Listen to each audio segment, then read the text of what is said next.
एक बार का जिक्र है।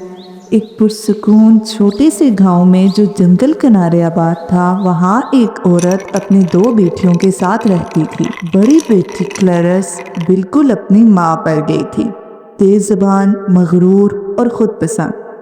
जबकि छोटी बेटी एल्सा अपने मरहूम वालिद की तरह नरम मजाज, साबिर और शफीक थी।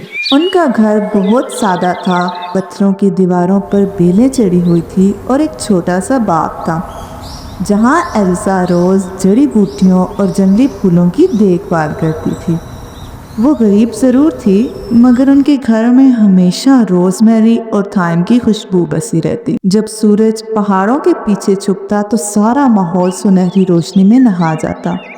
मगर उस सादगी के बावजूद घर की फिजा में अक्सर नाइतफाकी छाई रहती। औरत अपनी बड़ी बेटी को हद से ज्यादा चाहती थी, इतनी कि उसे उसमें कोई ऐब नजर नहीं आता था। क्लैरिस की हर बात पर तारीफ, हर गलती पर माफी और हर ज्यादती को नजरअंदाज किया जाता। वो रिबन और लेस के कपड़े पहनती, हालांकि घर में रोटी के लाले पड़े होते। दूसरी तरफ एल्सा सादा लिबास पहनती, जिसके दामन और आस्तीनें खुद सी हुई होती। घर का सारा काम वो अकेले करती, दूर के कुएं से पानी लाना, कपड़े धोना, खाना पकाना, सफाई करना और सर्दियों में आग जलाना। उसकी माँ जब भी उसे बुलाती, लहजा सख्त होता। ख्वाब देखना छोड़ दो एल्सा, अगर तुम इसी तरह आसमानों में सर रखा तो जिंदगी भर नौकरानी ही बनोगी। मगर एल्सा ने कभी जवाब नहीं दिया। वो बहुत पहले समझ चुकी थी कि नरमी ही उसका वाहिद हथियार है। एक दोपहर, गर्मी अरूज पर थी, सूरज खेतों पर तेज धूप बरसा रहा था। औरत ने देखा कि घर का पानी खत्म हो चुका है। उसने एल्सा से कहा, एल्सा, फौरन कुएं पर जाओ जो बाग के पार है। वहाँ का पानी सबसे ठंडा और साफ है। बड़ा घड़ा ले जाना और देर मत करना। कुआं 1 मील दूर था और रास्ता खुश्क घास और कांटों से भरा हुआ। एल्सा खामोशी से घड़ा उठाकर चल पड़ी। जब वो कुएं पर पहुंची तो थकन से बाजू कांप रहे थे। घड़ा भरा और किनारे पर बैठकर जरा आराम किया। तभी उसे एक बूढ़ी औरत की आवाज सुनाई थी, बेटी, क्या मुझे पानी देने की जहमत करोगी? एल्सा ने कहा, जी बिल्कुल मोहतरमा, आपको बहुत प्यास लगी होगी उस गर्मी में। उसने दोबारा बाल्टी डाली, ताज़ा पानी निकाला, घड़ा साफ किया और बड़ी मोहब्बत से बढ़ा दिया। बूढ़ी औरत ने शुक्रगुजारी से पानी पिया और फिर कहा, तुम बहुत रहम दिल हो बच्ची, बहुत कम लोग इतने खलूस से किसी अजनबी की खिदमत करते हैं। एल्सा मुस्कुरा कर बोली, ये तो कोई बात ही नहीं, आपको प्यास लगी थी और मैं यहाँ मौजूद थी। बूढ़ी औरत की आंखें चमकने लगी और अचानक उसकी शक्ल बदल गई। वो भिखारन नहीं बल्कि चांद की रोशनी जैसी एक परी में बदल गई। बेटी, तुमने पाक दिल का सबूत दिया। आज से तुम्हारी जुबान से निकलने वाला हर लफ्ज एक तोहफा होगा। तुम्हारे होठों से फूल और कीमती जवाहिर गिरेंगे। ये तुम्हारी नेकी का निशान है। अब ख्याल रखना, बोलना सोच समझ कर। ये कहकर परी धूप में धुंध की तरह गायब हो गई। एल्सा ने घड़ा उठाया और तेजी से घर लौट आई। जब वो घर पहुंची, माँ और बहन गुस्से से इंतजार कर रही थी। इतनी देर क्यों लगा दी? क्या कुआं पर सो गई थी? पानी दो मुझे।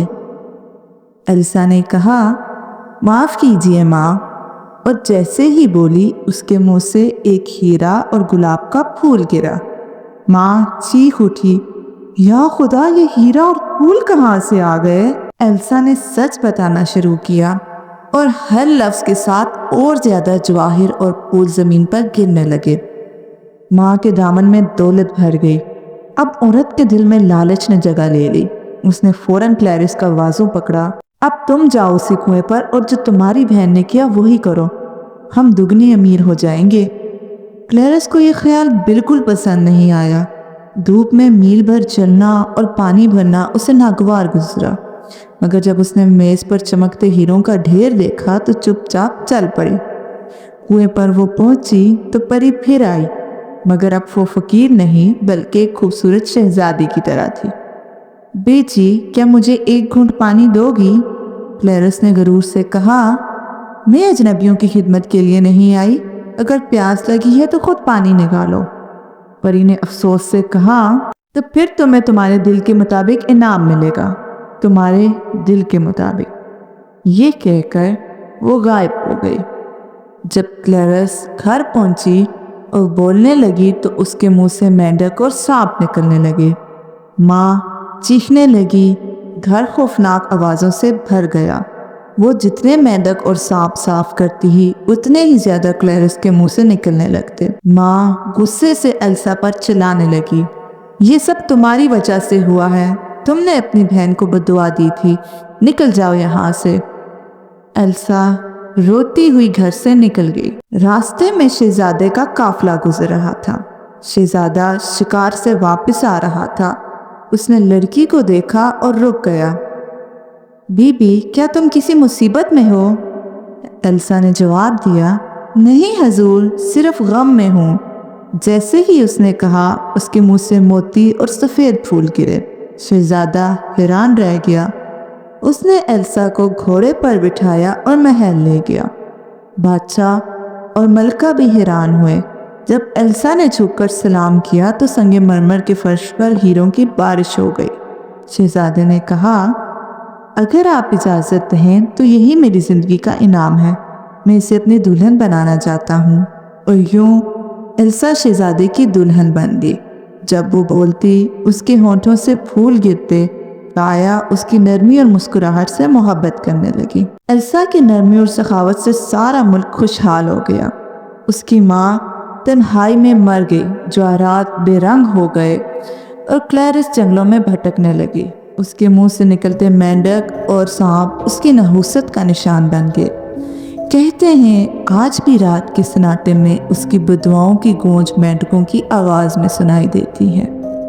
मगर महल में जब कभी हवा में गुलाब की खुशबू फैलती, मलका मुस्कुरा कर कहती, परी अब भी हमारे आसपास है। शहजादा जवाब देता, सच्ची खूबसूरती और रहमदिली कभी ख़त्म नहीं होती। दौलत बिखर जाती है मगर नरम दिल हमेशा चमकता रहता है। मज़ीद ऐसी कहानियों के लिए मेरे चैनल को सब्सक्राइब कीजिए। कुछ दिन बाद हाजिर होंगे एक नई कहानी के साथ। अल्लाह हाफिज़।